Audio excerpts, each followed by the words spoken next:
अस्सलाम वालेकुम। आज हम बनाने जा रहे हैं जी जौ का दलिया, जो बच्चों के लिए निहायत फ़ायदेमंद और ताकतवर ग़िज़ा है।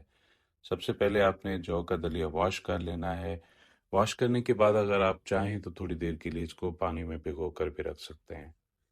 उसके बाद आपने इस तरह की कढ़ाई ले लेनी है या जो भी आपके पास बर्तन हो, आपने वो ले लेना है। जौ का दलिया आपने इसमें शामिल कर लेना है और हमने जो जौ का दलिया इस्तेमाल किया है वो तकरीबन आधा पाव से कुछ ज़्यादा था और हमने इसमें 2 गिलास पानी के शामिल किए हैं ताकि अच्छे तरीके से गल जाए और इसको आपने गलाना है हल्की आंच पे।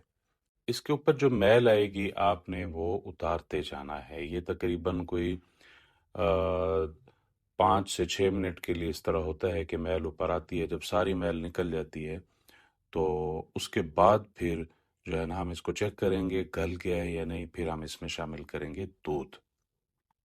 तो मैल जो है ना वो बस थोड़ी सी ही बाकी है, वो जो है ना ये भी हम निकाल लेंगे और देखें ये जो दलिया है ये तकरीबन जो है ना गल चुका है। ये आप भिगो कर रखेंगे तो फिर आपको ज़्यादा जो है ना इसको गालने की ज़रूरत नहीं पड़ेगी, क्योंकि जब आप भिगो कर रख देते हैं आधे घंटे के लिए या 1 घंटे के लिए तो ये गल चुका होता है।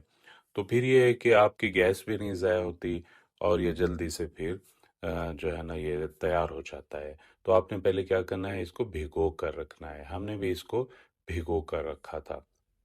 तो अब देखें ये गल चुका है और दूसरी साइड पे हम बना रहे हैं जी खिचड़ी बच्चों के लिए। कुछ मेरी छोटी बेटी है वो खिचड़ी खाती है शौक से, दलिया नहीं खाती, तो उसके लिए हम ये खिचड़ी बना रहे हैं। इसकी रेसिपी भी इंशाल्लाह किसी वीडियो में आपको देंगे। ये भी बच्चों के लिए बहुत ज़्यादा फ़ायदेमंद होती है। इसमें डलती हैं कच्ची सब्जियाँ। सब्जियों को उबाल कर इसमें शामिल किया जाता है और ये भी बच्चों के लिए बहुत ज़्यादा फ़ायदेमंद होती है। तो बात करते हैं जौ के दलिए की तरफ आते हैं दोबारा।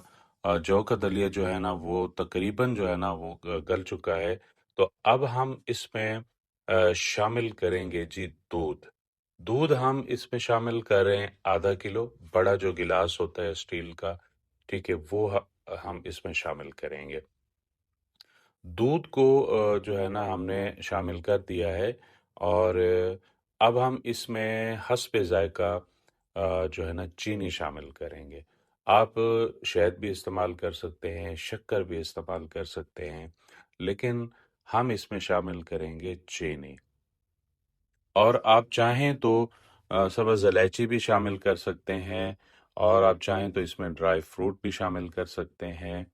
और बेहतरीन तरीका वैसे यही है कि आप इसको सिंपल बनाएं, ठीक है, ताकि आपके जेब पे भी भारी ना हो। मेन जो है ना वो जौ का दलिया है, ये बहुत ताकतवर होता है और ये सुन्नत भी है खाना। जौ का दलिया जो है ना हमारा तैयार हो चुका है, बिल्कुल गाढ़ा हो चुका है। ये देखें, बस थोड़ी ही देर के बाद जो है ना हम चूल्हा बंद कर देंगे।